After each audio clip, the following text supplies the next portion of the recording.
estamos aqui para mais um OctaCast com o Renan Basso. Ele é diretor de negócios da MB Labs. Renan, seja muito bem-vindo ao nosso OctaCast, tá? Estamos muito felizes aqui com a sua participação.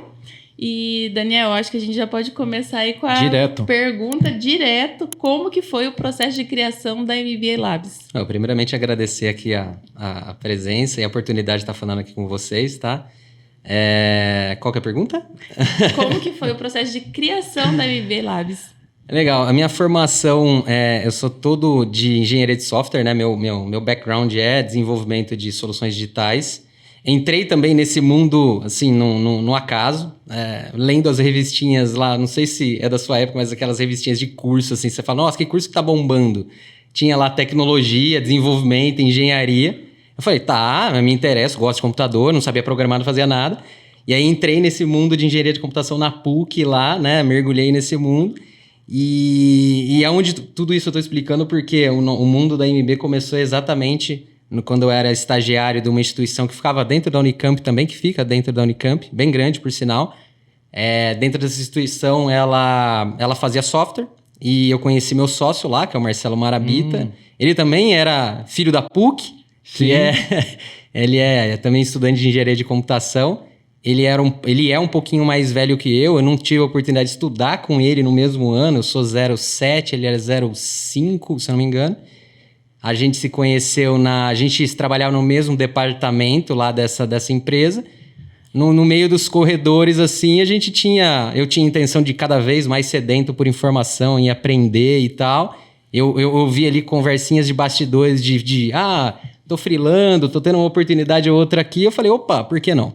Eu acho que o day one nosso foi por aí. Daí a gente começou a trabalhar junto, trabalhar, até que foi super natural, assim. A gente deu pontapé, de fato, de começar a MB atuando em projetos não próprios, né? A gente realmente vendendo e não estando dentro de uma empresa. Que legal. Então você já começou empreendendo direto. Cara, eu fui de estagiário a empreendedor. Que massa. É isso que eu já ia falar, né? Então, de estagiário a empreendedor já tá na veia, então já é de família também, o empreendedorismo. Eu sempre tive o sonho, na verdade, de ter autonomia. Eu acho que a questão da liberdade, eu acho que sempre foi o que mais me chamava a atenção, assim, né? Lógico que tem o interesse financeiro, mas eu acho que a liberdade de você poder tomar decisões e você ser dono do próprio caminho é o que mais me encantava.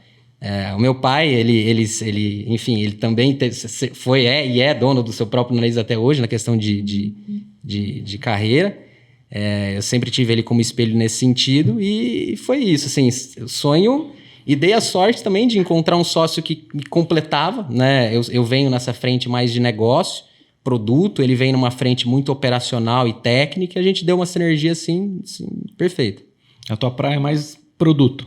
Eu sou nerd, né, de formação de desenvolvedor, atuei, a MB tem 8, 9 anos, até 4 anos, dos 4 primeiros anos eu fui full engenheiro de software. Então, meu sócio também acompanhava, gerenciava projeto, vendia, era aquilo, fazia, enfim, era goleiro, zagueiro, meio-campo, atacante, fazia de tudo. E eu gosto muito de programar, assim, se eu fosse dar uma reviravolta total, não tenho por que não voltar para a área técnica. Eu acho que, assim, é uma área que realmente me encanta bastante, enfim, eu não estudo... Gosto. Eu não estudo mais, mas às vezes o pessoal tem alguma dúvida ali de algoritmo, de regra de negócio, eu tento dar aquela cutucadinha da minha opinião. Isso é bom. Mas hoje você não programa mais, você já está mais na parte estratégica, faz uns 4 anos ali que eu endereço a frente comercial. Tá. Então, legal. E aí os desafios são outros, né? A gente tem que... posicionamento, proposta, prospecção, criar ecossistemas de parceria para gerar cada vez mais novos negócios para a MB Labs. Então eu atuo mais nessa frente. É uma frente que eu gosto bastante também. E é o que a gente fala, da MB para fora é um desafio que eu estou endereçando. Da MB para dentro, o meu sócio é o que encabeça a operação mesmo.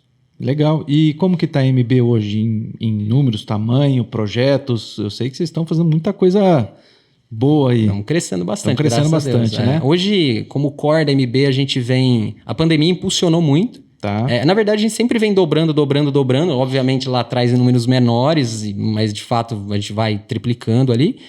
A pandemia fez a gente ter uma abertura, uma oportunidade, porque as grandes empresas sempre tinham receio. Nosso modelo de negócio é, de fato, Squad as a Service, né? Então a gente monta times de tecnologia para apoiar grandes empresas nos seus desafios.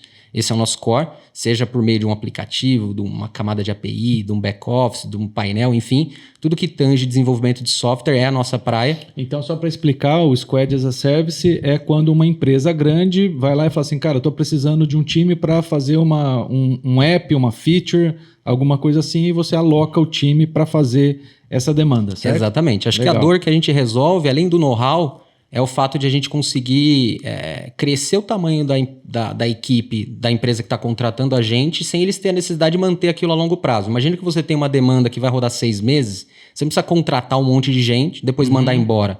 Então é melhor você trazer uma empresa especialista que resolva aquela sua dor e depois, enfim, você pode manter um contrato de sustentação, enfim, mas você não precisa mandar a galera embora, enfim, chatear, levar um problema de RH ali, né? Sim. E até acho que tem vários benefícios nisso também, porque você também tem a questão da estrutura, da arquitetura da programação que você vai utilizar, qual é a melhor, e aí você vai ter os especialistas na empresa que já tem outros projetos, que já sabem o caminho, o jeito certo de fazer. Sim. Porque a programação é muito isso, né? Não tem certo ou errado, não tem a linguagem de programação melhor ou pior, Exatamente. tem aquela que funciona, né? Para dor do cliente, Exato. no caso. Né? E aí eu acho que com isso você consegue trazer essa experiência e ter um baita atalho aí, se ele fosse atrás de equipe, atrás de um... Porque aí você vai ter gerente de projetos, você tem várias coisas nessa estrutura aí, né? Imagina só, aqui na Okta mesmo, você tem um problema ali de AWS. Né? Tipo, pô, eu quero escalar minha aplicação num custo baixo. E aí você está tendo problema de performance. Imagina só se você pudesse, com um passe de mágica ali, trazer um cara super sênior que conhece aquela dor específica que você está tendo ali. A MB, não vou falar que a gente resolve todas as dores, mas como a gente tem uma equipe muito grande, está chegando perto ali de 270 pessoas, então a chance de a gente ter um cara super especialista naquela dor que você está passando é muito alta. Então a gente consegue ser muito cirúrgico ali em montar ali aquela equipe que realmente resolva a sua dor de forma personalizada. A gente vem mudando o conceito do nosso business, então a gente lá no comecinho, só para você ter ideia, nosso primeiro ou segundo, terceiro cliente foi o iFood. Tá. Então isso fez endossar muito um pouco da capacidade. A gente era muito mobile no primeiro ano da MB. Então a gente atuava, era um gap de mercado, não tinha tantos desenvolvedores para aplicativo. Então a gente mergulhou nessa onda, viu que tinha um gap. A iFood conheceu o nosso currículo, já tentou contratar a gente, tentou gerar uma parceria ali. Como que vocês chegaram nele? Como que foi isso? Relacionamento da outra empresa que a gente atuava, a gente conhecia um dos caras que saiu e foi pro iFood e ele viu que a gente realmente tinha um know-how, ele falou, cara, por que você não ajuda a gente aqui? A gente tá com problema, dificuldade aqui no desenvolvimento, enfim. E aí a gente, enfim, foi o nosso primeiro grande case ali. Legal. Cara, a gente ficou ajudando o iFood muito tempo.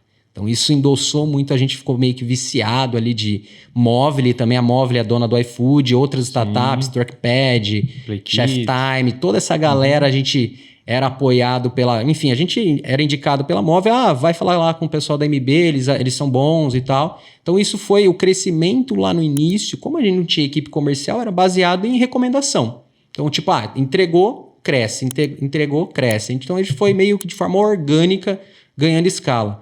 Até um pouco do que a gente brinca lá, se a gente tivesse a cabeça e a estrutura que a gente tem hoje, no início da MB, a gente poderia estar num porte 10 vezes maior, enfim, né, num outro patamar. Então a gente vem vindo muito no orgânico. De 3 anos agora que a gente de fato se estruturou com áreas mesmo dentro da MB que fez a gente escalar o nosso negócio de uma forma um pouco mais acelerada. Tá. E hoje você tem outros canais de aquisição de cliente? Como que é? Como que você Hoje a gente foca isso? muito como nosso foco são Big Corps, né? Então, e aí, por exemplo, aqui, né? Ambev, Bosch, são grandes empresas e a gente mira realmente grandes empresas para estar ofertando o nosso serviço, porque esse perfil de empresa consegue, de fato, contratar tem vários projetos, vários desafios maiores, desafios às vezes de bilhões de reais que a gente quer apoiar esses caras. Que esse perfil de empresa ajudaria a gente a escalar nosso negócio, né? Então, o canal de prospecção desse perfil de empresa, na maioria das vezes, é o outbound. Então, equipe comercial se relacionando, tentando realmente, por meio de LinkedIn ou outros meios, se conectar, ou eventos, enfim, mas se conectar para mostrar realmente o nosso portfólio de case. E aí, na hora que a gente vai apresentar, a gente tenta de fato entender a dor que está acontecendo ali e ofertar uma solução mais específica. No final, a gente sempre vai estar montando um squad, mas se é uma solução, uma dor de varejo, a gente traz um especialista ali mais de varejo. Se é uma dor mais de instituição financeira, a gente vai realmente traz ali pessoas que conhecem do mercado financeiro. Então, eu acho que esse é um dos fatores que a gente tenta agregar ali no momento de venda. Tá? E do tamanho que vocês estão hoje, basicamente você tem experiência, especialista em cada segmento do mercado. Então, gostaria de que sim, mas hoje a gente tem algumas indústrias que a gente realmente domina. Eu acho que a maior que a gente domina hoje e cerca de 70% dos nossos clientes é o mercado financeiro. Tá. Então, instituições financeiras mesmo que contratam a MB para estar construindo o seu banco digital. E tudo isso muito porque o Bacen, né, o Banco Central, ele liberou há uns 4 anos atrás algumas portarias de ter esse advento das IPs, né, das instituições de pagamento. E, ao mesmo tempo, teve aquela questão de conta de pagamento que vem junto com as IPs e tudo isso fez com que o mercado de instituição financeira ele se popularizasse. Então, assim, então, o que era... tinha 4, 5, 6 bancos, agora a gente tem mais de 500 instituições financeiras operando e competindo pelo cliente. Eu acho que isso promoveu muito novas soluções, mais experiência do usuário, melhor qualidade, e a gente foi impulsionado por conta disso. Legal. E tem muita empresa, não só instituições financeiras, mas o próprio iFood tem a sua fintech lá dentro, né? Starbucks é uma das maiores fintechs do mundo, a Starbucks, né? De todo o ecossistema que eles têm. Então, muitas empresas foram virando fintechs também, né? Eu acho que até um pouco de forma... exagerada não é a palavra que eu queria usar, mas exagerada porque eu acho que a questão de todo mundo querer ser banco hoje é o evaluation que isso traz e trouxe há uns 5 anos atrás. Então a gente teve aí a febre do Nubank, a febre, enfim, de grandes instituições que viram isso como oportunidade, não só por dinheiro na mesa, mas também por os VCs, né, os Ventures Capital, os investidores estavam valorizando muito isso porque falou, nossa... Se o iFood tem uma base lá de milhões de usuários, imagina só emprestar dinheiro para todo mundo, por exemplo. Exato. Então isso era um dinheiro infinito, assim, que ninguém estava olhando.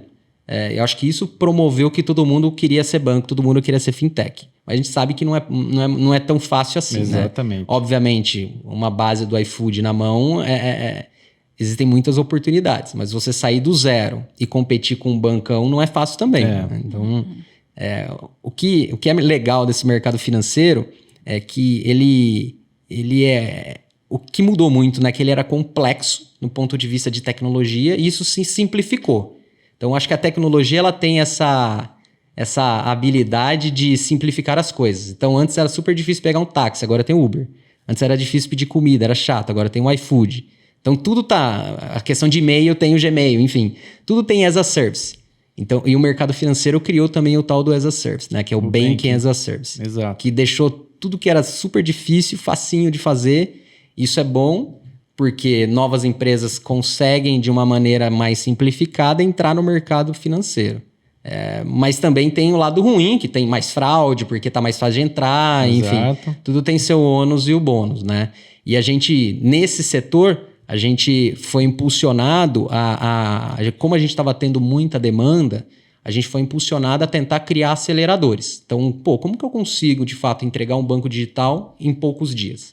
Então, eu só consigo... Não adianta montar uma equipe de novo, ir lá, fazer do zero, digitar o if, o else ali, enfim, não. Então, a gente resolveu criar uma plataforma ali já meio que pré-moldada e essa plataforma, ela é o habilitador de quem quer ser um novo banco. Então, a gente tem alguns parceiros, obviamente, que a gente se apoia para estar criando esse banco. E isso fez a gente impulsionar o nosso... Acho que a soma disso com a pandemia fez a gente ter esse crescimento. A gente vem crescendo. Lá no comecinho, a gente era aí o meu sócio. A gente já trouxe 1, 2 caras, 4, 8, 15, 50. E aí o salto para 100. Aí hoje a gente saiu em 2021 de 100 para 200. E a gente vai provavelmente dobrar agora também de novo. Então, uma coisa é uma gestão, quando você tem 10, 15 pessoas, você dá um grito, todo mundo escuta. Outra coisa é uma gestão remota, quando você tem quase 300 pessoas. Então, muda o conceito, muda os processos, as dores são diferentes. E a maioria é remoto? Como que tá A maioria é remoto. A maioria é remoto. Não tem como mais hoje a gente... Ainda mais em desenvolvimento, programação. difícil. Aqui eu não sei como que tá no híbrido. No híbrido. O pessoal de desenvolvimento é mais... A gente tá no meio a meio, né? Tá no meio a meio. 50. O presencial, assim, ele é incrível, né? É imbatível, né? Imbatível. Acho que, assim, se a pessoa topar no presencial, não tem como. A troca de cultura e informação face-to-face ali é muito melhor. Até a motivação, né? Mas hoje a gente vê que, como o mercado, mediante a pandemia, teve uma pivotada ali, né? Uma mudança um pouco do jeitão de trabalhar, acho que o desenvolvedor, obviamente, é muito mais gostoso, não tem sombra de dúvida, trabalhar de casa. Se for perguntar para todo mundo, você prefere trabalhar onde? Obviamente, se você tiver uma estrutura para trabalhar de casa, é muito melhor. Mas em questão também de você não conseguir dividir, às vezes, vida pessoal com vida profissional, também tem esse... Mas aí eu acho que vai um pouco de cada pessoa, né, cara? O cara que ele não consegue ser produtivo no remoto, muitas vezes não é produtivo no presencial também, né? Exato. Então, vai muito de pessoa para pessoa. Lógico que aí você consegue estruturar bem o trabalho remoto, dá para estruturar muito bem, né? O nosso pessoal fez um trabalho incrível nesse sentido, da organização, das dailies, dos sprints. As rotinas, né? Das rotinas. Então, a gente tem uma entrega muito boa, mesmo com boa parte do time remoto. Então, depende muito do time, depende muito do engajamento, tem vários outros fatores a não ser só olhar presencial ou remoto. É muito pouco isso, né? Você tem muito mais contexto aí que você precisa prestar atenção para ver se vale a pena ou não, né? Então... Existem ferramentas hoje para apoiar nisso, né? De comunicação, de controle de atividade, de monitoramento. Mas mesmo assim, eu acho que o que nunca vai ter é essa cultural. O cultural você perde tudo. Exatamente. Né? Você manter uma cultura alinhada no remoto, você gasta talvez mais energia do que fosse no presencial. Exato. Exatamente. Então, nesse caso, esse produto, né, que você acabou fazendo um produto aí. Então, você é uma empresa que faz lá o Squad as a Service, que é um desenvolvedor de feature, de software, basicamente, né? Só que aí você foi fazendo o seu produto, que é para escalar novos desenvolvimentos, novas aplicações, e isso foi um fator de impulsionamento para você, então. Sim. Interessante isso. É um pouco do que a gente estava falando até aqui no backstage. A gente sempre fica pensando assim, como que... Um termo que é legal, que é afiar o próprio machado, né? Como que a gente consegue afiar o machado da MB? Né? O que a gente tem de força, o que a gente tem de fraqueza e o que tem pontos a melhorar. Então, a pergunta que a gente sempre se faz é, se eu fosse um contratante de uma MB Labs, o que eu gostaria de ter? Né? Então... Obviamente, todo mundo vai querer ter seu desenvolvedor dentro de casa, próprio, enfim, ali interno. Como que eu consigo me diferenciar nesse fator? Então, a gente foi meio que tentando responder essas perguntas. Faz total sentido. E algumas que a gente realmente responde, um fator que a gente não comentou, mas é a criação de componentes.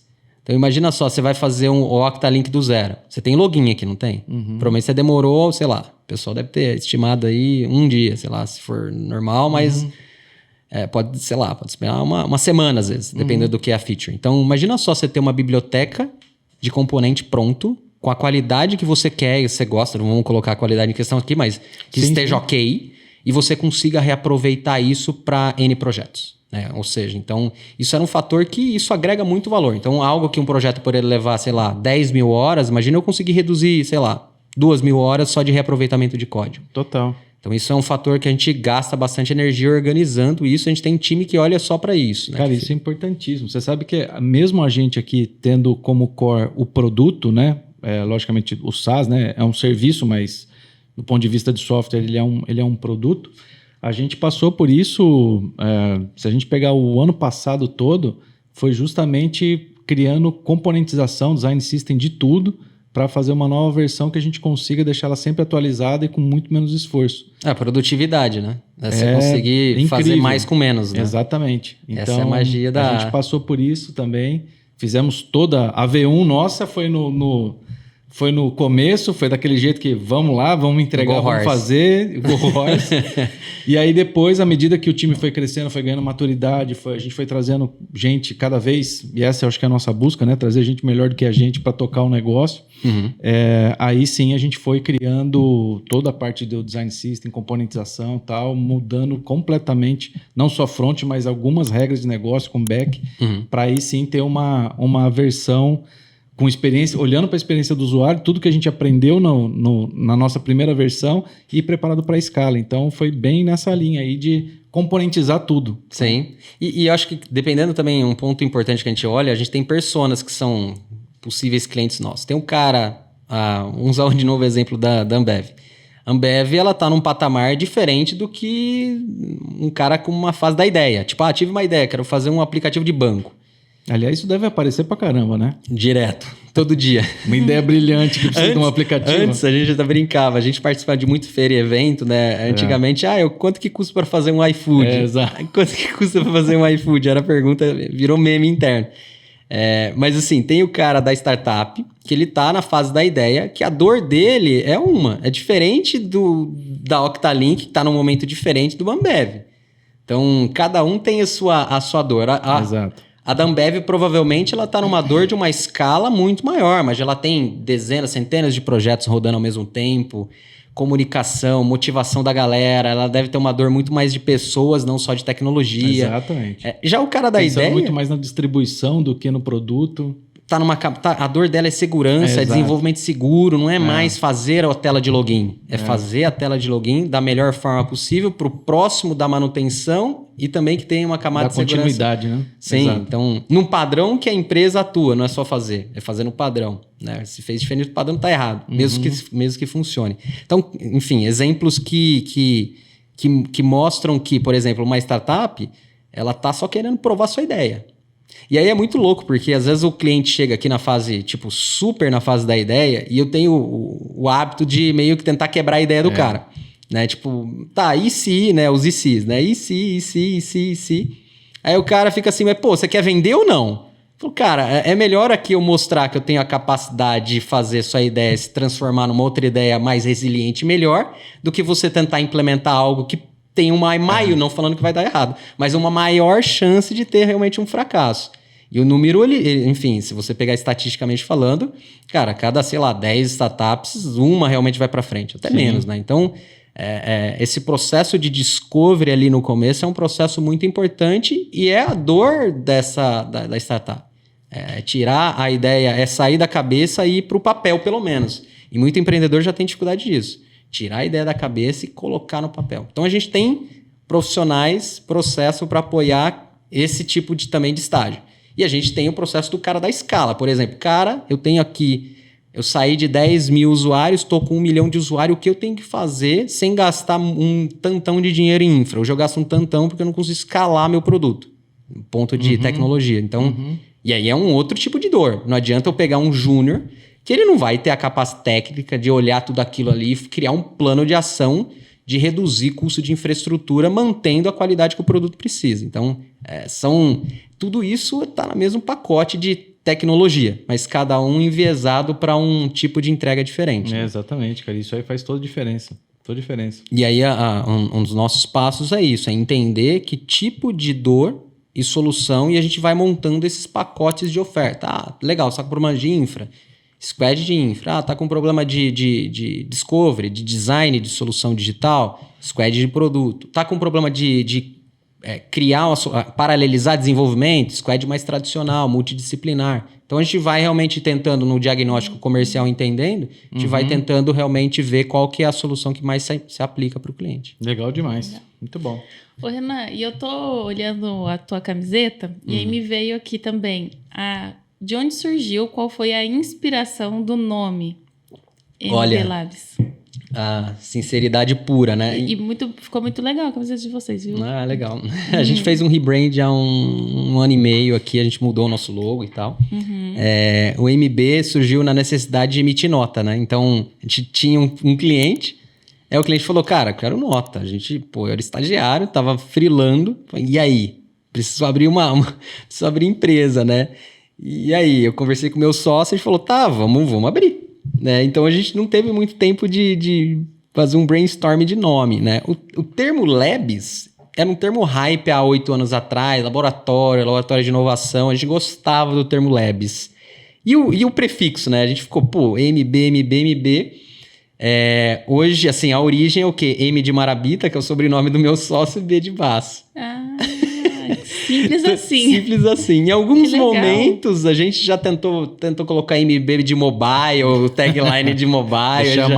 Deixar um pouco mais hypado. Mas hoje a gente, enfim, estamos confortáveis. Na verdade, a gente não abre o porquê do MB, mas é MB, né? Então, a tagline que a gente gosta bastante é realmente Squad as a Service. Ficou excelente. Sim, a gente gosta. A gente tem muito problema de pronúncia, né, no nome. Então, MLabs tem uma plataforma que chama MLabs. O pessoal confunde um pouco com a gente.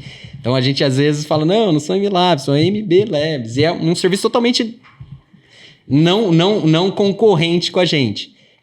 A gente já teve problemas também de pronúncias. Antes, nosso logo não tinha uma divisão tão clara entre o MB e o Labs. O pessoal chamava MLapis, MBlabs. MBlabs, né? MBlabs. Então, a gente já refizemos o brand aí umas 3, 4 vezes para tentar tirar esse problema sonoro. Hoje a gente e a gente cada vez mais está sendo conhecido no mercado, então isso vai ajudando, uma empresa conta para outra, então isso vai resolvendo. Mas você sabe que essa questão aí da dor, antes de nos tornarmos também Octalink, né? A gente tinha também lá, que o nosso Links era com N e sofria aí também com uma outra empresa no mercado. Aí, não somos eles. Tipo, aí a gente eu conheço uma que é Octa Plus, acho que é Octa, enfim, não sei. Tem a de CRM.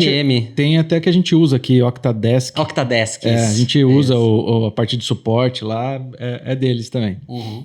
O nome é por acaso, não foi por conta do nome, mas a gente usa a solução deles, muito boa, então meio que integrou e o nome parecido. Dá pra fazer uma JV aí, não vai ter dor no nome, né? Junta as duas empresas, fica Octa e pronto. Ô, Renan, e aí eu conversando lá com as meninas, né, da tua equipe, aí elas até falaram um pouco pra gente debater o assunto sobre banqueiro. Vamos falar um pouco sobre? O banqueiro é um pouco do que a gente estava falando ali, que é a solução, é o nome que a gente deu para esse acelerador de bancos digitais. Esse produto ele chama banqueiro. Isso, ele chama banqueiro. Legal. Então, a gente tem... Enfim... E se eu quiser virar um banqueiro, o que eu faço? Hoje a nossa solução, a gente precisa de parceiros, né? Então, a gente tem também personas, né? Tem o startupeiro que está numa fase muito inicial, que é validar a sua ideia, né? Que realmente talvez nem conheça tanto do mercado financeiro, mas quer, enfim, criar. Já existem soluções para esse cara, a gente não entra nesse mercado. A gente entra mais no mercado de quem é uma IP... ou está se aplicando a ser uma SCD, que é uma sociedade de crédito, ou já é uma financeira ou um banco mesmo. Tudo isso, essas siglas são siglas do mercado financeiro, mas são siglas meio que classificando o CNPJ da empresa. Né? Então, esse perfil de empresa é um perfil um pouco mais à frente, porque o nosso produto a gente tenta se posicionar como um produto mais premium, né? Porque como a gente gasta muita energia de implantar um banco digital, mesmo querendo ser cada vez mais ágil, a gente tem uma energia sênior para fazer todo esse movimento.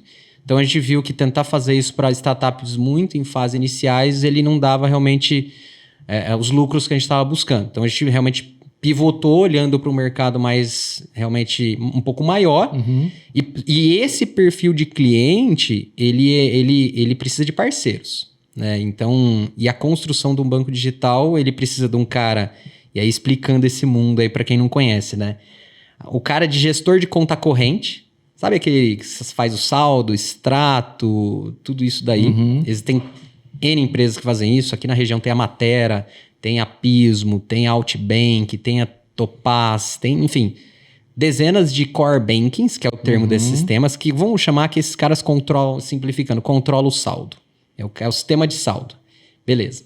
Tem um outro sistema que precisa estar também nesse molho, que é o sistema de prova de vida. Então, assim, você vai abrir uma conta digital, quem é o banco, ele é responsável por todo o correntista que abre a conta.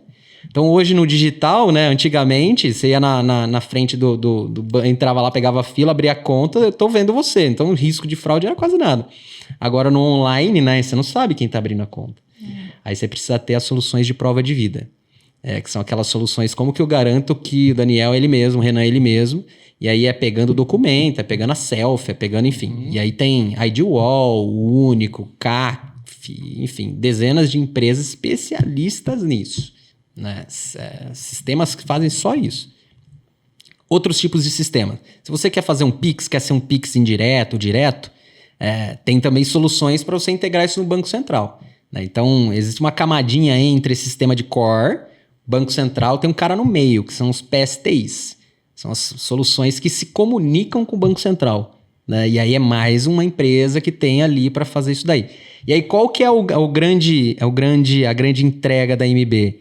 A gente torna, primeiro, que a gente abre essa caixa e fala, olha, você precisa disso. Muitas vezes as empresas desse porte já sabem, mas a gente já sabe ali o caminho das pedras e a gente já tem a maioria dessas integrações prontas, que às vezes você ia levar 10 mil horas para fazer, até mais que isso, a gente já tem as integrações com um monte de parceiro já pronto. Então, essa é um pouco da missão do banqueiro. E aí, assim, a gente tem clientes que querem ser banco tradicional mesmo, tipo, não, eu quero só abrir conta, meu objetivo é vender, é dar empréstimo, transacionar como banco e acabou. É ser banco digital. E tem outras empresas que é mais numa pegada que a gente chama de Embedded Finance, que é uma empresa que é banco, mas nem parece banco. Igual vocês, por exemplo, vocês são um ERP, né? E vocês têm meio de pagamento ali. Sim. Vocês poderiam ser um banco, mas você não vai querer concorrer com o Itaú. Exato. Você quer entregar serviço bancário... Eu quero agregar e entregar conveniência para o cliente. É isso. Então, a gente, por exemplo, tem clientes como o Pagou. A Pagou é o banco da Gol. O foco deles é banco, tem saldo, tem extrato, tem tudo isso. Mas o foco dele é vender mais viagem. Pelo motor da milha. E aí, quem quer comprar viagem, compra com o Pix deles, com o cartão deles, com a estrutura financeira que foi criada para aquilo. Mas a ideia deles não é concorrer, acredito eu, né? Tudo isso pode mudar, mas a ideia deles não é concorrer com um banco tradicional. É impulsionar mais vendas do próprio negócio. Eu super acredito nesse modelo. Eu acho que assim, tem muitas oportunidades. A própria, eu acho que para o case do iFood é incrível para isso, porque passa muito dinheiro ali no iFood. Então, o cliente vai, compra lá o lanchinho, aí o motoboy... Aí o restaurante recebe dinheiro, o motoboy recebe dinheiro, o iFood recebe dinheiro. Se tiver o cara do cupom, sei lá, tem uma cadeia de caras que recebe o dinheiro, tem a maquininha, né? Que o cara pode receber o dinheiro pela maquininha, pode ser por Pix, enfim. Tem uma série ali de pessoas diferentes que estão interessadas naquele dinheiro. Então, assim, o iFood, publicamente, ele comprou a Zup, por exemplo. A Zup é uma plataforma de meio de pagamento, o foco da Zup é maquininha. E aí virou Bank as a Service também, enfim. Mas o iFood é um caso, assim, super bacana de estar estudando como case para Embedded Finance. Então, hoje o iFood você tem lá, quando você coloca... O iFood pivotou também para o mercado de cartão benefício. Era um business gigantesco. Todo mundo gosta de comprar iFood. Imagina só você ter... Eu tô fazendo defesa do iFood aqui. Imagina só você ter cartão, em vez de você ter um cartão benefício comum, você ter um do próprio iFood. Você já está acostumado a comprar pelo iFood. Então, o iFood vai pegando essas oportunidades que ele tem, pelo fato de ter realmente o processo inteiro na mão dele e entrega valor. Né? Então, acredito eu que a parte de fintech do iFood é um business talvez até maior que o próprio iFood. Né? Você monetiza... uma outra ideia para o iFood aqui. O iFood, ele tem... beleza, o aplicativo, aí... Tem na cadeia o PDV, e o PDV também. O iFood poderia ter um PDV, né? Aquele sistema de... Poderia ter um RP. De frente de caixa, né? Eles poderiam comprar a Octa aqui e falar, cara, você vai ser o frente de caixa e o RP de todos os caras e quem contratar não vai pagar nada. Exato. Mas aí você tem benefícios, assim, absurdos. Imagina só, o iFood hoje só sabe o quanto o lojista vende pelo iFood. Mas ele não sabe o quanto o lojista vende no balcão, pelo telefone e por outros meios. Imagina só você com o PDV do iFood tendo essa visão. Ele pode criar estratégias, pô, esse cara fatura muito mais, eu queria que ele vende mais pelo iFood, eu vou gerar empréstimo para ele crescer, eu vou fazer um monte de coisa ali. Então, Exatamente.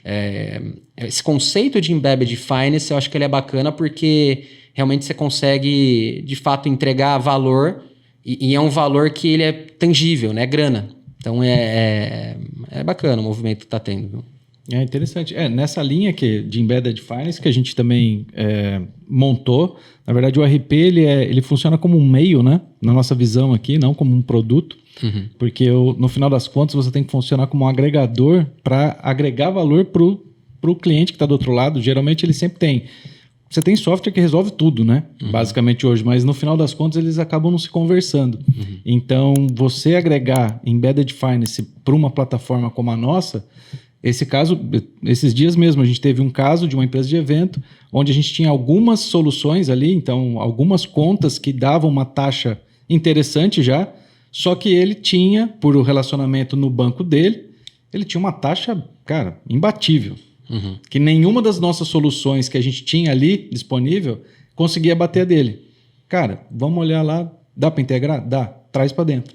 Então a gente agrega valor, ele vai ter toda a automatização que ele já tinha e a gente vai agregar valor e vai deixar ele na taxa dele, no banco dele, passando pela nossa solução e no final das contas agora, até essa semana aqui, a gente também agora está oferecendo crédito através de um cliente parceiro nosso, onde a gente tem toda a movimentação, a gente sabe, consegue fazer a leitura e aí consegue entregar um crédito de mais qualidade pro cliente. Sim, o RP é o coração.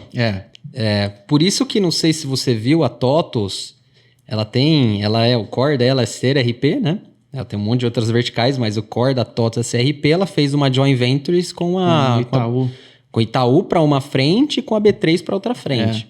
Então, e eu acho que é muito nesse sentido, porque imagina assim, você tem hoje, você poderia, não sei se tem aqui, mas o módulo de contas a pagar e contas a receber. Sim. Módulo de folha. Então, você sabe quanto o Renanzinho, que é funcionário de uma empresa, que é cliente teu da Octa, ganha. Exato. Você sabe o potencial de compra e você pode ofertar dinheiro para o Renanzinho que está lá na ponta. Exato. Com crédito consignado privado. Então, isso é um produto.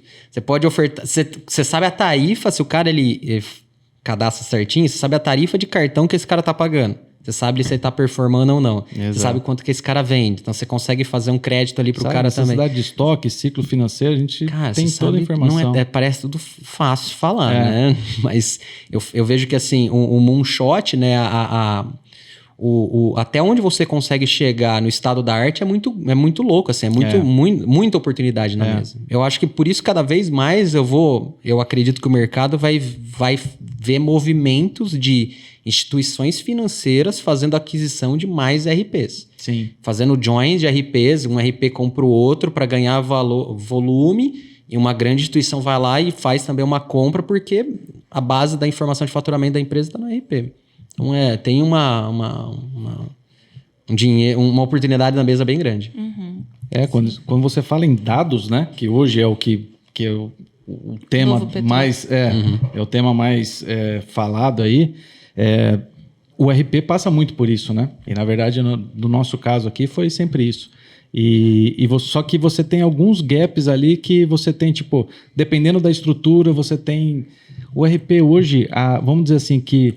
A experiência que o cliente tem hoje ainda não é boa, né? É como era visto os bancões há um tempo, até hoje, né? Aí veio as contas digitais e tal. Então, muito do que, na linha até do que vocês fizeram com o banqueiro de produto, a gente fez aqui também. Ou seja, como a gente já tinha muita experiência e tem ainda, a gente acaba atendendo ainda média e grande empresa, a gente viu que assim, na controladoria, 80% da demanda é igual para todo mundo. Sim. Então, não é porque você tem uma pizzaria...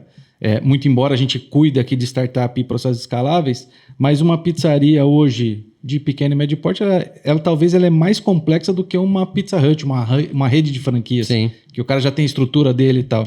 O cara aqui ele tem a mesma obrigação, só que ele tem uma equipe hiper reduzida que ele tem que resolver tudo ali, né, sozinho. Sim. Então meio que a gente foi criando modelos de estrutura, modelos de negócio, para conseguir deixar o cara não olhando ele hoje, mas olhando ele daqui 5 anos, que é os cases que a gente tem. Então, foi meio que nessa linha. Eu gosto muito hoje disso. Eu sempre fico pensando, assim como você, empreendedor, a gente fica pensando, tipo, oportunidade de negócio, né?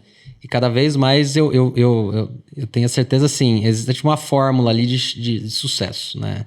Eu acho que uma fórmula de sucesso é você pegar super nichos, nicho do nicho. Renan, me dá sua copa. Opa, claro. Eles colocarem água pra você. Nicho. Obrigada. Nicho do nicho. Então, assim, como que eu consigo sair de ser generalista para ser especialista? Obrigado. Só que, obviamente, uma vez que a gente vai para um nicho, você tem que ver se o tal do TAM que a gente fala, né? O tamanho do mercado ele comporta. Mas cada vez mais, vamos pensar no exemplo da pizzaria. Se você quer criar uma pizzaria hoje aqui, pô, tem um monte de pizzaria. Você vai ser mais um, você vai brigar por preço. Exato. Na maioria das... Vamos pensar que todo mundo entrega no padrão. Isso. Então, como eu consigo criar fatores de diferenciação? A ideia é ruim que eu vou dar aqui, mas, pô, imagina só que você foca em pizzas italianas, sei lá. Foca em molho e tomate só e é aquilo. Você bota só energia em fazer daquele jeito. Às vezes, você vai ter um público que é um tamanho suficiente, vai pagar mais caro por aquilo, porque você é super especialista naquilo. E acabou. Você criou realmente um business que é de oceano vermelho, tem um monte de gente fazendo e você acha uma lacuna de oportunidade gigantesca. Tem vários cases desses. Então eu acho que assim a criação desses super nichos é algo que a gente, tanto que a gente tenta esse ponto de a gente cada vez mais especializar em banco, não que a gente vai não atuar nas outras frentes, mas por que não? O banqueiro é um pouco dessa iniciativa de realmente de super nicho, de eu ser uma casa de software focada em atuações de bancos digitais. Só que para eu ser super especialista, eu tenho que mergulhar, eu tenho que sentar com o CFO, que está querendo abrir um banco, e falar de modelo de negócio de altura, na altura dele. Então, cara, eu tenho que acompanhar o mercado chinês, o mercado da Europa americano em relação a banco digital, o tal dos neobanks, e você trazer para cá também. Então, você tem que estar sempre sedento por informação para ter uma entrega ali num fator diferencial muito alto, né? Então, é um pouquinho do que o banqueiro tem como missão ali. E o que a gente brinca, né? Então, fazer um banco digital, tem o Core Banking, tem PSTI, tem todo esse montão de gente aí, né? Cara, tudo isso aí, o usuário final, ele não... Você quer fazer um Pix, você não vai comemorar que você fez o Pix. Yes, deu certo, o dinheiro saiu daqui, foi para cá. É básico você pagar e ir pro outro, não é? É básico. Aonde que tá realmente a parte que é o fator diferencial é a experiência do usuário. É o aplicativo, é o sistema, é o e-mail que chega, sei lá. A experiência do usuário é o fator de diferenciação. Né? Obviamente tem que ter essa base funcionando, ocorrente, para você focar na experiência do usuário com destaque. Né? Então, isso aí. Então, o banqueiro é isso. Por que a gente não foca nesse core? Porque já tem um monte de gente fazendo há muito tempo, muito boa, e a gente acredita ainda que é o lado commodity do negócio. Não desmerecendo as empresas, obviamente. Mas nossa estratégia está no canal. Né? No canal de front, criando soluções ali, pensando usuário, quantos cliques ele vai dar, é mais fácil, enfim. A gente está ali estudando essa linha, entendeu? É isso aí, é perfeito.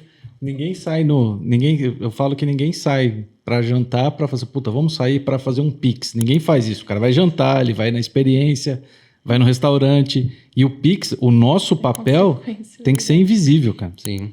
Quanto menos a gente aparecer ali e só agregar na experiência que ele está tendo, é melhor. Sim. Aí você está fazendo um trabalho bem feito. Sim. O mundo de vocês aqui... Vocês atendem o varejo também, assim, sim, no restaurante? Sim.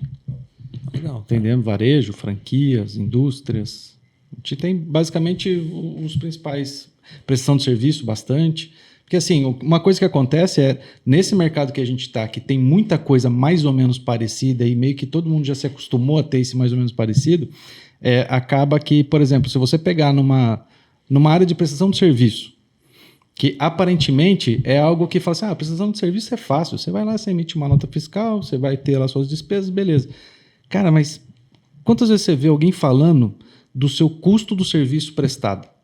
E a composição do teu custo de serviço prestado e como isso vai impactar no teu crescimento, no seu indicador, para você ver se você está indo bem ou não. É um material um pouco mais escasso, né? E então, assim, só que você também não pode levar esse assunto técnico, muitas vezes, para o pessoal ali da parte estratégica, justamente porque a parte estratégica está pensando no core deles. Está pensando no core de como fazer o produto melhor. E essa base, só que à medida que você vai crescendo, esse tipo de assunto na parte de back-office operacional, ele vai sendo, se você não tratar bem ele, o maior problema que você vai tendo. Você vai falando mais, tentando resolver mais essa parte e vai tirando o teu foco da estratégia. Então, foi por isso que a gente foi criando sempre produtos e modelos do que só montar um software. Porque montar um software tem, é o que você falou, tem a rodo, tem um monte. Mas como que a gente faz para criar o meu modelo hoje, pensando no que vai acontecer daqui 3 anos, 5 anos? Então, é muito desse conhecimento que a gente encapsulou e aí deixa como agregador, deixa como... Cara, amanhã depois você vai precisar... Você cresceu. Hoje você só precisa emitir nota, certo? Cara, você vai ter uma porrada de sistema que vai fazer só emitir nota. Ainda mais de serviço, né? Beleza. Você cresceu um pouco mais. Bom, agora eu vou ter... agora eu preciso ter um fluxo de aprovação por alçada, por centro de custo e tal. Cara, tá pronto. Habilita aqui, ó. Toma. Agora eu preciso de um indicador, de um dashboard que me mande, sei lá, agora eu vou começar a revender, preciso de estoque mínimo, disparo por e-mail e tal. Habilita. Sim. E aí vai crescendo. Então a gente teve vários casos aqui de startup, cara, que começou com a gente lá na Unicamp, tinha 5 funcionários e em 1 ano e meio tinha 200, cara. Com pessoal de semicondutor, microeletrônico, um negócio super inovador. E a gente foi com os caras do dia 1 até... 2 vendas que eles fizeram para empresas listadas na Nasdaq e tal, a gente estava com os caras estruturando. Mas, assim, era uma visão. Precisa ter uma visão. Provavelmente eles conseguiriam sem isso? Cara, claro que consegue, por conta de vários N fatores. Mas assim, você faz ele focar no core dele, só né? que você não faz vai... o cara... Você entendeu? Ele não tem outra preocupação. Sim. Ele vai lá e foca em crescer. Sim. Porque é sempre uma pergunta, né, cara? Tipo assim, cara, se você pudesse focar 100% do teu negócio no core, no que você sabe fazer, no que você sabe vender, cara, com certeza você escalaria mais rápido ainda. Sim. De melhor qualidade, com menos preocupação. Então, é um pouco disso que a gente acabou fazendo aqui. É olhar por uma outra visão, não como produto. Produto todo mundo vê como produto, você não pode ver como produto, você tem que ver como um serviço, um facilitador na tua operação. Sim. E aí a lógica é bastante diferente. Sim. A gente é meio que viciado em ficar contando dor, né?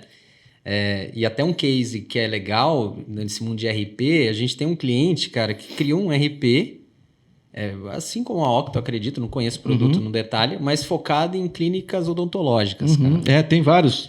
Tem de salão de beleza, tem vários. E aí o cara cresceu, porque ele pegou franquia, aí ele nichou para um RP, meio que virou RP de clínicas odontológicas franqueadoras. Tipo assim, cara, pegou o nicho, você fala nicho do nicho do nicho. E tipo... Putz, estralou, né? Negócio... Porque daí você vai uma clínica, uma franqueadora disso daí, não vai querer... já olha, o cara passa super autoridade, porque ele tá é uma mosquinha, né? Tipo, o cara tá olhando aqui, ele fala a mesma língua da franqueadora. Então, e aí ele começa... Aí ele vai fazendo upselling, né? Então, ele começa com RP, depois cria banco, depois cria solução de delivery, porque aí tem que levar, sei lá, o molde do dente em algum lugar, e tem esse desafio. Protético, Isso.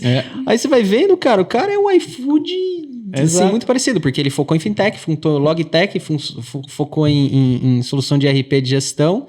Isso é incrível, assim. E o porquê disso? Acho que é um pouco da característica da Octa também,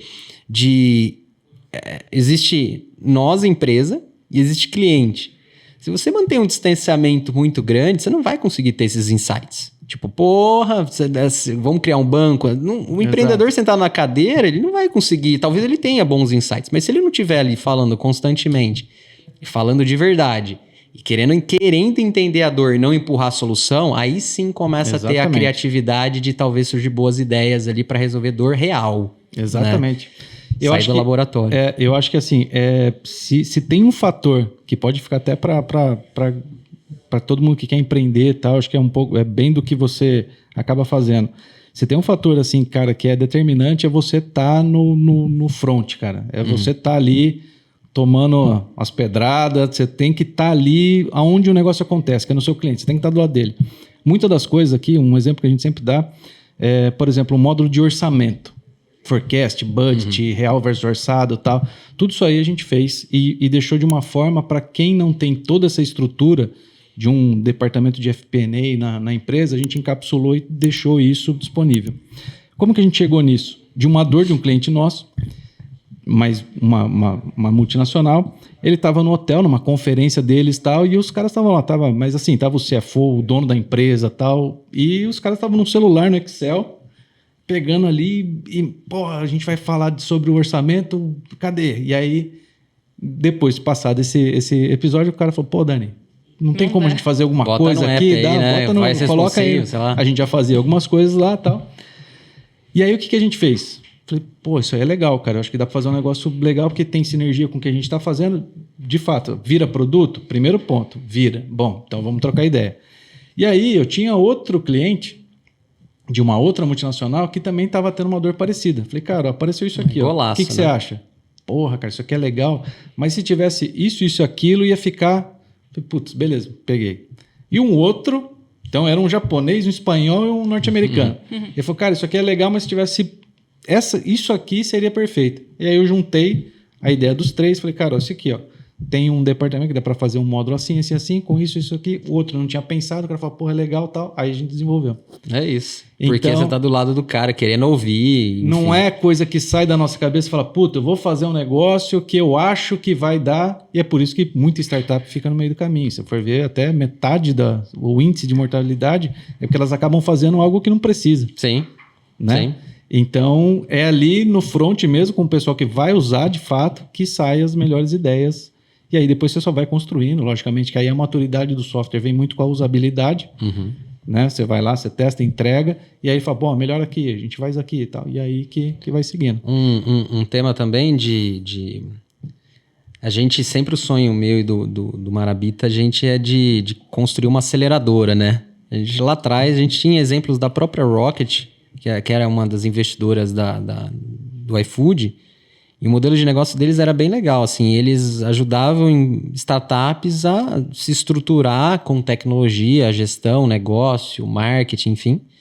E a gente tinha aquilo como sonho. Hoje a gente está criando... o Banqueiro ele já é um produto que está dentro dessa célula que a gente chama de MB Ventures, que tem um pouco já dessa iniciativa de a gente produtizar e ser realmente uma aceleradora de projetos. Hoje a gente está fazendo muito interno, então são spin-offs, né? Então a gente cria ali a startup e realmente dedica uma squad, algumas pessoas ali para estar atendendo aquela dor específica da nossa startup que a gente está criando. A ideia, hoje também a gente tem, a gente já tem, o Banqueiro é uma, a gente tem o EngageX, é um outro produto, que é um produto, e aí a gente, enfim, a forma de a gente criar produtos é algo também que é importante falar, mas o EngageX é uma solução que é para o colaborador, tá? Na prática, para resolver um problema do remoto, engajar esse cara, trazer ele para perto, ter meta. O pessoal fala, mas é um Facebook Workplace? Não. A ideia é, pensa assim, você tem 200 ferramentas de OKR, que é meta, de agenda, de treinamento, de apontamento de hora, de fluxos de formulários que você tem que, sei lá, lançar despesa. Imagina tudo isso num só lugar. Então, o EngageX é esse, só que white label. A gente é meio... Conceito de white label, não sei se é comum para todo mundo, mas é o fato de você... O EngageX, a marca, ela não vai exposta. A gente simplesmente... A Ambev, de novo, vai lá e compra. Ela vai com a marca do app da Ambev. Né? Então, a gente tem... O Banqueiro é assim também. Ele não vai... A gente não usa a marca Banqueiro. Vai, de fato, o nome da empresa mesmo. Então, o EngageX é um outro produto que está dentro da Ventures. Um pouco numa maturidade mais... early stage, mas já tem clientes rodando, né? Principalmente no módulo de treinamento, que a gente teve um big cliente que contratou a nossa solução. E a gente tem uma outra startup que chama Talento. A Talento ela é mais focada no recrutamento. Então, é seleção para tecnologia. Então, a gente entrevista ali 300, 400 devs por mês. Com certeza, a gente aprendeu um monte de dor ali. Imagina só, ter que contratar 15, 20 pessoas de tecnologia todo mês. Então, a gente... já usou um monte de solução ali que não parava de pé. Soluções de mercado super famosas que a gente falou, não, isso não atende para performar do jeito que a gente quer. A gente falou, pô, isso é uma casa de software, por que não criar? Exato. Então a gente criou a solução, essa tá mais pra gente, a gente não externalizou para mercado, a gente tá pilotando dentro da nosso RH mesmo, essa solução onde, na prática, qual que é o sonho grande? Né? Então, talento como recrutamento e seleção para tech. Então, é uma plataforma de recrutamento para você contratar a galera de tecnologia. E a missão é fazer com que a missão final, o moonshot, que a gente fala, o sonho grande, será que é possível algum dia uma empresa, estilo Ambev, ir lá, abrir uma vaga e recrutar isso em minutos? Hoje a média de uma vaga que fica aberta em empresas de grande porte é de 30 a 60 dias. E às vezes até é mais operacional, hein, cara? Pode passar até, dependendo de como que é a política. Passa. Então, a pergunta é, o que eu tenho que fazer do lado da minha plataforma para tornar esse processo em minutos? Então, essa é a magia do que a gente está atuando. Né? Então, a missão nossa é chegar nesse nível. Isso, né? De dev. PO, áreas de tecnologia. Mais relacionado à tecnologia, porque, né? Se eu for tentar ser generalista, eu vou impactar, eu vou ter concorrentes que já estão há anos na minha frente. Então, se eu vou numa linha de realmente pegar o que eu já tenho no know-how e ser super especialista, eu posso ter realmente uma oportunidade de mercado ali. Então, e o EngageX, por quê?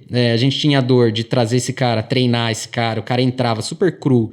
Puta, eu faço trilha de conhecimento, eu pego na mão e tal, eu crio conteúdo, coloco lá no Google, no meu Google interno, a galera eu não sabia se a galera estava assistindo ou não tinha feedback ou não. Então a gente começou a levantar ideias de falar, tá, então existe uma oportunidade, um módulo de treinamento. Aí, ao mesmo tempo, via cliente grande falando, Renan, eu quero um app interno de treinamento. Falando, nossa, se eu tivesse uma coisa pronta aqui, eu vendia e entregava rápido e, enfim, dava tudo certo. Então, a gente foi o EngageX meio que nessa linha assim, o que o colaborador precisa uma vez que ele entrou para se sentir acolhido e performar. Então, a gente fala que a gente atua em 3 pilares. Conhecer o colaborador, desenvolver o colaborador e engajar o colaborador. Então, funcionalidades que são atribuídas a esses pilares. Por exemplo, conhecer. Você sabe o sonho do seu CTO, o que ele quer fazer? Você sabe se ele está feliz fazendo o que ele está fazendo? Você sabe se ele está estudando a tecnologia que ele queria estudar? Se morar aqui em Sumaré é o sonho dele? Tudo isso parece que não é importante, mas somado ao tempo e a tudo o resto, começa a gerar um indicador de humor. Né? E esse indicador de humor, a liderança, ela tem que estar ciente do que está acontecendo ali, porque isso oscila. E se você fizer de uma forma sexy, sem parecer que é um formulário, tipo assim, nossa, aquele formulário de clima, ou se fizer de uma forma que seja light, tipo assim, e aí, foi pescar? Sei lá, é um exemplo ruim, mas coisas que o cara, ele nem perceba que ele está sendo avaliado, mas ele está sendo avaliado, e você vai colocando essa massa de dados e cria um motor de inteligência para gerar um insight para a liderança, pegar problemas que estão acontecendo que não é tão fácil de perceber. Então, a missão do Engage é essa, é conhecer para desenvolver e engajar as pessoas. E aí, de novo, eu não vou tentar ser mar aberto, eu vou focar em empresas de tech. Então, eu já sei como que conhecem pessoas de tech. O que ela gosta de trabalhar em questão de tecnologia, o que ela conhece, o que ela não conhece. Então, eu consigo já, de novo, nichar. Em algum momento eu posso pivotar? Não vou atuar em tech, vou atuar em empresas de logística. Posso, mas a gente conhece o mercado de tech, então a gente vai nessa linha de tech. Né? Então, essas são essas 3 iniciativas que a gente tem hoje. E a gente investe em algumas startups. Né? Então, a gente investe numa que chama Raqueto. É uma empresa aí de aporte, uma espécie de crowdfunding de homologado pela CVM. Ou seja, eu posso investir numa startup que se aplicou ali e eu realmente ser sócio, legalmente falando, e não só no subjetivo. Então, a Raqueto, ela, além de ter essa missão, ela também ajuda a promover benefícios para startup, enfim, é uma plataforma para startup. A gente também é sócio de uma empresa que chama Trix. A Trix é uma plataforma de investimento em fundo imobiliário. Então, o foco é gerar liberdade financeira. Então, você vai lá, em vez de você ficar escolhendo o fundo, o ativo que você quer comprar, super complexo, você vai lá, já tem carteiras prontas, feitas por realmente super especialistas, você coloca lá o dinheiro e ele fica lá investindo, balanceando carteira e performando ali um robozinho performando. Então, é outro produto que a gente investe. E tem um outro que é o primeiro que a gente aportou, é o Nearby. O Nearby é a gente até na época saiu na mídia, é um botão do pânico. Então, não tá muito conectado, a gente era mais apoiador também da ideia, gostava da ideia. É o botão do pânico muito atrelado para o idoso que quando machuca, aperta, ou mulheres que tá saindo, sei lá, da universidade, tá sentindo que tá, enfim, vai acontecer alguma coisa, aperta o botão. Então, o Nearby a gente também é uma das iniciativas que a gente foi lá e investiu. Ou a gente investe com, de fato, grana, ou a gente investe trocando equity pela sociedade. Então, isso é um pouco da MB Ventures. Então, a MB Ventures é são essas iniciativas. O banqueiro não, mas a Talento e o EngageX são iniciativas que ajudam eu performar mais também. É a solução para mim. E obviamente a gente vê que tem valor no mercado. Sim. Então eu estou ajudando, afiando o meu machado.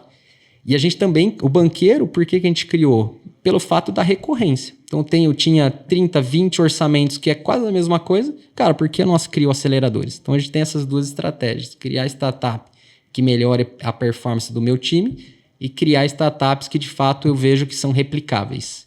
E aí tem algumas também sendo feitas ali, ideias de produtos sendo feitas, mas hoje as 3 realmente que a gente gasta energia são essas 3. Legal. Tem alguma coisa de cripto? Cara, a Raketo, ela usa a base de blockchain, né? Ela é, legalmente falando, ela tinha que usar algo que tem um histórico ali, esse tracking record ali. A gente tem hoje, recentemente, a gente criou uma unidade low code e Web3. A gente tinha uns caras super especialistas, parceiros nossos, que ficaram disponíveis no mercado, a gente trouxe para perto, trouxe para dentro, e a gente criou ali uma squad, uma unidade a gente chama que está dentro da unidade low code e Web3.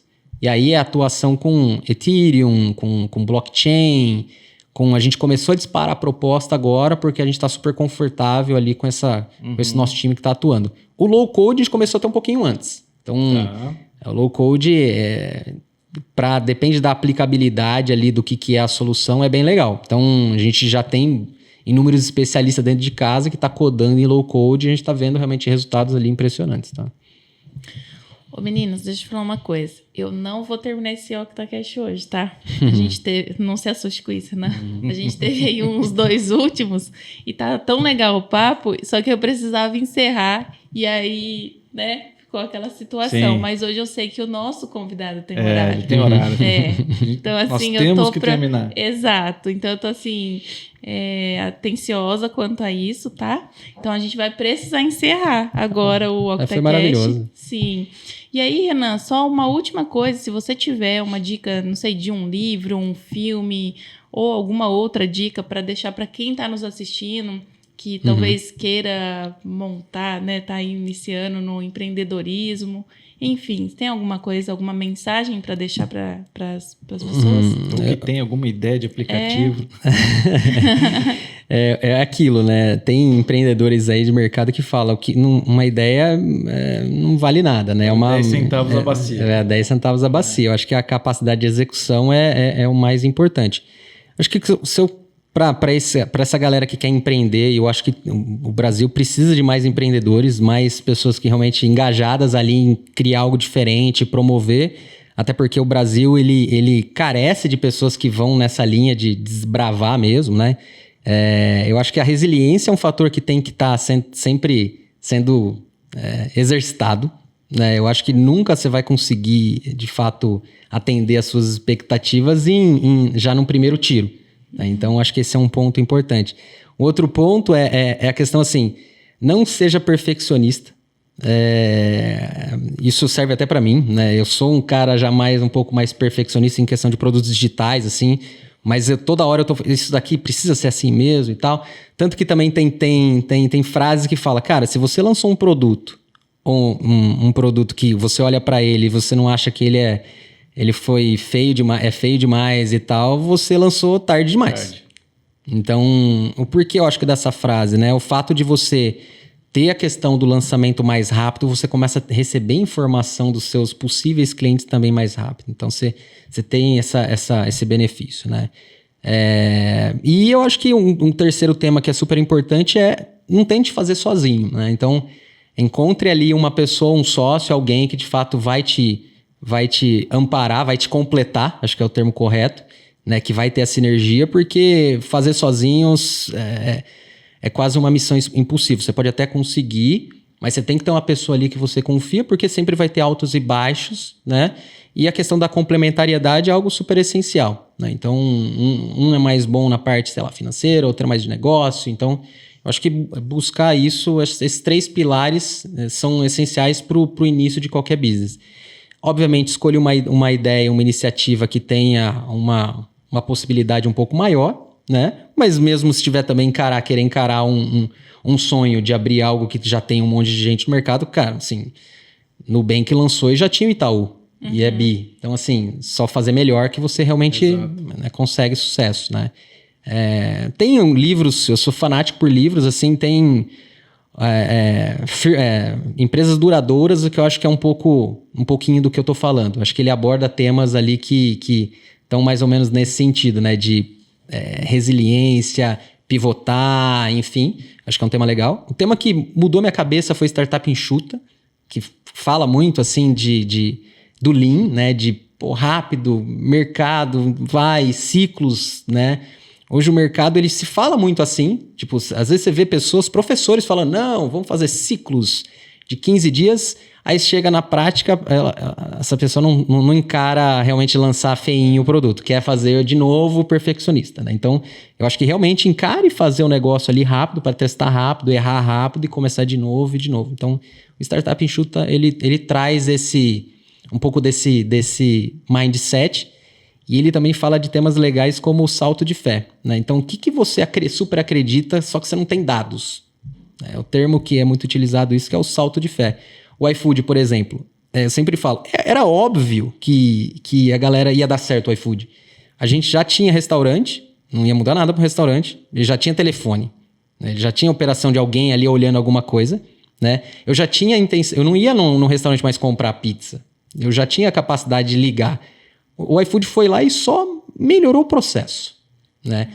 O táxi, eu até entendo, foi uma disrupção um pouco maior. A gente nunca, assim, eu já tomo táxi muito pouco, não tinha esse hábito. Então já era um hábito um pouco menor e era muito difícil você pedir táxi por telefone. Tinha, muito hotel e tal, mas você via ali, para mim, se eu fosse medir oportunidades, se eu pudesse dar um score por oportunidade, do iFood para mim era muito mais claro que do Uber. Então, do Easy Taxi, enfim. Então, eu acho que ter um pouco desse discernimento na hora de escolher uma iniciativa, de falar, cara, quanto tem disrupção, quanto é diferente, o quanto de risco a gente está falando. E aí é o termo um pouco do salto de fé, né? No caso do iFood, o salto de fé eu acredito sim que a pessoa vai baixar um app e pedir por ali. Né? Enfim...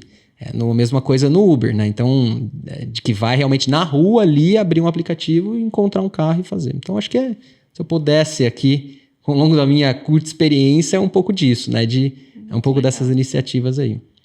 Muito legal, muito agregou bom. Super e fiquei muito contente. Aí o papo foi super legal, diversificado, né? Falamos sobre bastante coisas.